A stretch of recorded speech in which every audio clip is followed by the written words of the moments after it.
C'est quoi? Je peux plus le dire là. Eduardo, moi. Tiens, s'il te plaît. Comment ça se passe pour les questions, s'il vous plaît? Il y a C'est quelqu'un qui aléatoire. C'est aléatoire? Tout le monde en même temps et tu arrêtes quand tu veux. On va faire 5-10 minutes, les gars. Si Ok. D'accord? Ça vous va? Ce micro il sert à quelque chose? Oui. Ouais, devant le micro, devant. Voilà, merci. Je pense qu'ils vont me poser toi la question. Qui veut commencer, s'il vous plaît? Levez la main. Ok. Tu peux annoncer ton média, Ouais, s'il te plaît? Cédric Tom pour Stade Perform. Sur les images, on pense plutôt que c'est une écharde. Est-ce que tu as pu voir ce que tu avais dans le pied de Ouais, c'est une écharpe. Finalement, c'est une écharpe, c'est pas un bout de verre. C'était très marron, ouais, c'était un bout de bois, je pense. Et est-ce que tu trouves ça logique qu'il y ait ça dans l'octogone? C'est assez bizarre. En fait, je vois déjà les mêmes de moi sur Twitter en train de dire j'ai perdu à cause d'une écharpe. Mais non, oui, ça arrive, tu vois, il y a des gens qui montent avec leur basket, donc c'est la faute à personne, ça arrive. C'est normal qu'il y ait une écharpe, c'est comme ça, qu'est-ce que je te dis, tu peux pas dire c'est la faute à ceux qui ont mis leurs chaussures. Donc je trouve ça normal, oui. Ouais, c'est toi que Tu peux annoncer le média, vas-y. Shems pour le média Le Parcours. Moi je trouve ça assez bizarre personnellement qu'ils arrêtent les combats sur ça parce que quand il y a des ouvertures durant un combat, le médecin il entre, il vérifie s'il y a quelque chose et après le combat il peut reprendre. Est-ce que toi tu trouves ça normal? Qu'est-ce que tu as dit en fait à Marc Godard tout simplement? En fait, de mon expérience de combattant en kickboxing, il est vrai que tu ne peux pas décider toi-même d'arrêter le combat. Vous vous souvenez tous de ce qui s'est passé avec Arut Grégorian contre Murtel Grenard, où il se retourne et il se prend un KO. Ce qui, bon, en tant qu'homme, ça se fait pas, mais il n'a pas respecté les règles lui non plus. Il se retourne et tu ne peux pas décider toi-même d'arrêter le combat. Du coup, je me tourne vers l'arbitre parce que je sens qu'il y a un truc qui me vient de ouf sur l'orteil. Il me dit, tu peux pas arrêter. Je me dis, wow, ok, bah, du coup, je continue. Je sens que ça me gêne, mais je peux pas arrêter, donc j'arrête pas. Du coup, Baki me voit, il voit que je suis gêné, tu vois. Je lui dis, ça me gêne de ouf. Du coup, Baki, il se retourne vers l'arbitre et en disant bah, enlève-le, il regarde l'arbitre. Et moi, je regarde aussi l'arbitre et l'arbitre arrête. J'ai rien compris. En fait, ce que je lui ai dit, parce qu'il me répétait, you can't stop the fight. Je lui ai dit, I understand. J'ai compris, je peux pas arrêter le combat. You told me that once, tu me l'as dit une fois, j'ai continué. But the second time, mais la deuxième fois, c'est Baki lui-même qui se retourne vers toi et we both, nous deux, on t'a regardé et t'as arrêté. Il me dit, you can't stop the fight. Après, il voulait rien savoir. Tu vois, mais je lui ai expliqué, j'ai compris que je pouvais pas arrêter le combat. Mais la deuxième fois, c'est pas moi qui ai arrêté le combat, on t'a regardé tous les deux. Tu vois, donc dans ce cas-là, bah, avertis-le aussi, tu vois. J'ai rien compris. Ça arrive à quel moment du combat? T'étais pas là? Non, si, j'étais là. Non, l'écharpe, tu l'as senti à quel moment? Bah, quand je l'ai dit à l'arbitre, c'était 10 secondes avant. En fait, au début, je frotte mon pied pour me dire, bon, c'est un truc qui gêne, tu vois. Mais en fait, non, j'ai senti que c'était une écharpe. Parce que ça piquait vraiment, tu vois. Cédric. Attends. David. Ouais, alors attends, je vois pas. Ici David. Ilias, vas-y. Il est trop Petit, grand. Ilias, c'est petit. Je te croyais plus grand. Ça va, tu vas bien? C'est peut-être une bête question que je vais te poser, mais est-ce qu'une revanche immédiate était prévue automatiquement dans le contrat en cas de défaite ou pas? Non, on n'avait pas signé pour une revanche immédiate. On n'avait pas prévu ça, non. J'imagine que c'est ta volonté quand même d'obtenir un rematch. Bah, il n'y a pas eu de combat, tu vois, De un, le public il a envie de le voir, je pense que vous aussi, je sais pas, vous avez envie de voir un combat entier. Et de deux, c'est frustrant pour lui comme pour moi. Pour moi, parce que, entre guillemets, bah, c'est une défaite. Pour lui, parce que c'est pas une vraie victoire. Tu vois, parce que il va dire j'ai gagné, enfin même lui, je pense qu'il ne dira pas, le connaissant, il ne dira pas j'ai gagné. Mais les gens vont dire, ouais, tu vois, vous voyez déjà comment ça va se passer sur les réseaux. Donc il faut un vrai combat. Au mois de mai, ils ont booké la salle, donc j'espère que ça sera au mois de mai. Pourquoi pas. Juste Leïla pour Bruce. Je sais pas. C'est bon? Ouais, c'est Bellator. Ah ouais, je sais pas. Ouais, mais Bellator PFL, les gars. C'est pareil, même maison. C'est pas grave. Leïla, ouais. T'es dans quel état d'esprit là du coup à la suite de ce... Ah, je suis déçu. Déçu parce que tu sais, je voyais souvent ce genre de décision à la télé, avec le même arbitre. Eh, il faut le mêler. avec le même arbitre souvent. Et à chaque fois quand je voyais ça, je me disais, ah, j'espère jamais que ça va m'arriver, j'espère que ça va jamais m'arriver, genre de situation où tu sais, tu fais quelque chose et l'arbitre il t'arrête. Et là, j'étais en plus, quand il a fait ça, je me suis dit, non, il est pas en train d'arrêter. Là, je me suis dit, je suis déçu.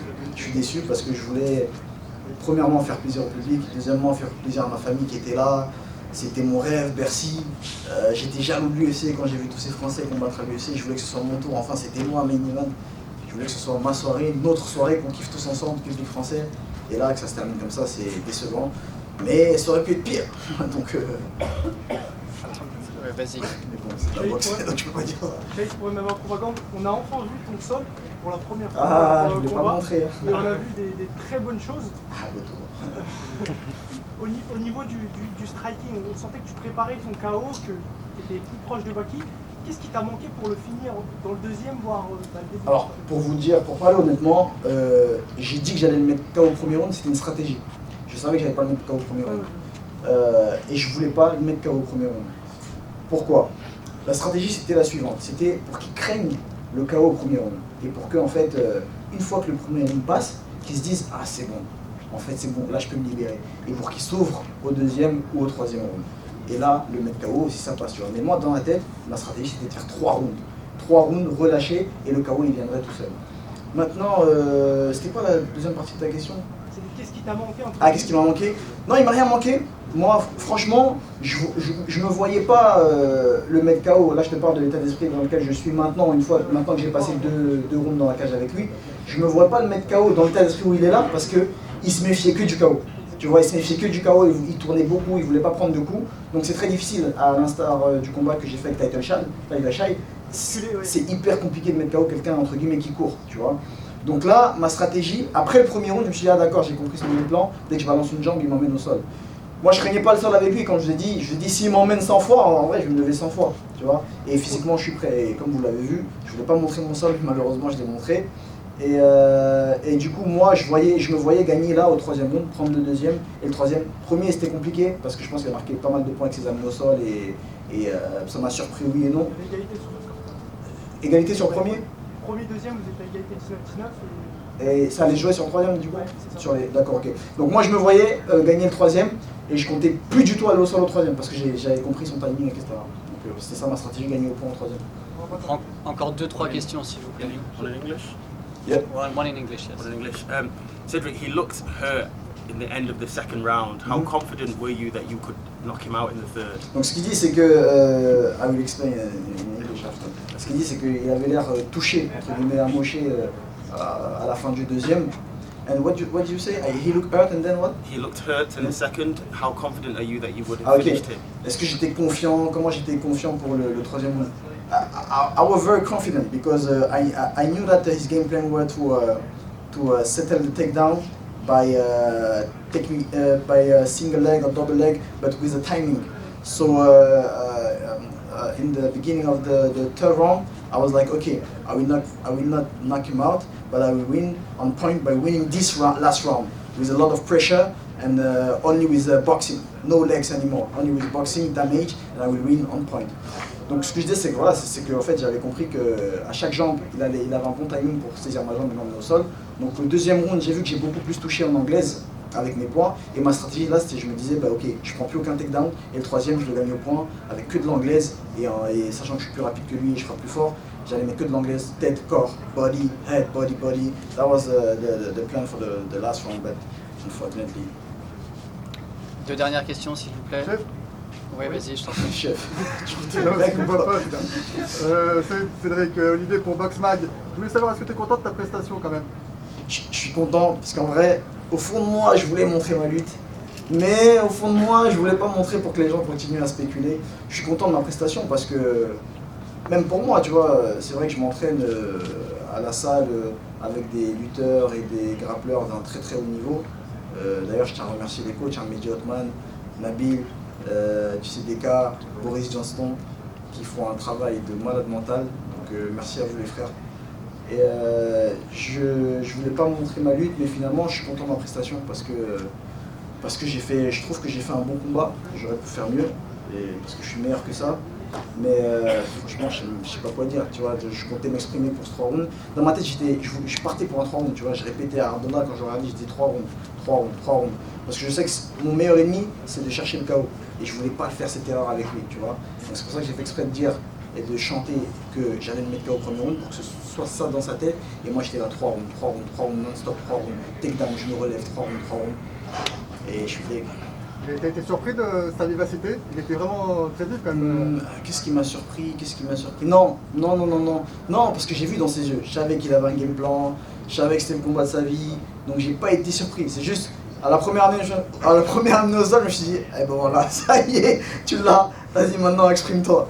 Ça y est, c'est ce que tout le monde voulait voir. Donc ça m'a juste fait sourire un peu la première année au sol. Et après, normal, hein, tu sais, c'est pour ça qu'on s'entraîne, c'est pour ce genre de situation. Donc je suis content de ma prestation malgré tout. Dernière question, s'il vous plaît. Dernière, non, c'est la dernière. Attends, non. Vas-y, je t'en prie. C'est la dernière, je suis désolé. Ouais, c'est Cédric Antoine Mazer pour Sud Radio. Tu parlais de revanche à la fin du combat. Comment toi tu vois ça? Je sais qu'on est juste après le combat, mais comment tu vois ça? Est-ce que tu vois ça sur du court terme ou est-ce que tu vois ça sur du long terme, sachant que c'est des trajectoires de carrière qui vont complètement être différentes? Bah là, à chaud comme ça, c'est compliqué de dire ça. À court terme comme ça, je me dis, bah, vu qu'il n'y a pas eu de combat vraiment, il y a eu 2 rounds, je me dis, c'est franchement, tu sais, ça me rappelle le combat de, comment il s'appelle, Johnny Walker contre, je sais plus, le Tchétchène là. Voilà, il n'y a rien eu, c'est frustrant, tu te dis, bon, chacun peut dire ce qu'il veut, chacun peut dire, ouais, mais Baki il gagnait déjà, oui, mais non, Cédric il avait l'avantage. Et là, on reste sur notre fin, donc forcément, on a tous envie de voir, entre guillemets, un combat, j'aime pas le mot revanche, on a tous envie de voir un combat. Mais c'est vrai que, étant donné qu'il y a des trajectoires différentes, je sais pas, après c'est... Toi, t'es prêt à le faire prochainement? Ah oui, en vrai, c'est la suite logique. Normalement, c'était Baki, puis Jason Jackson pour la ceinture super champion. Donc logiquement, ouais, c'est ce que le public veut. Et en vrai, il faut donner ce que le public réclame, tu vois. Merci à tous, merci beaucoup.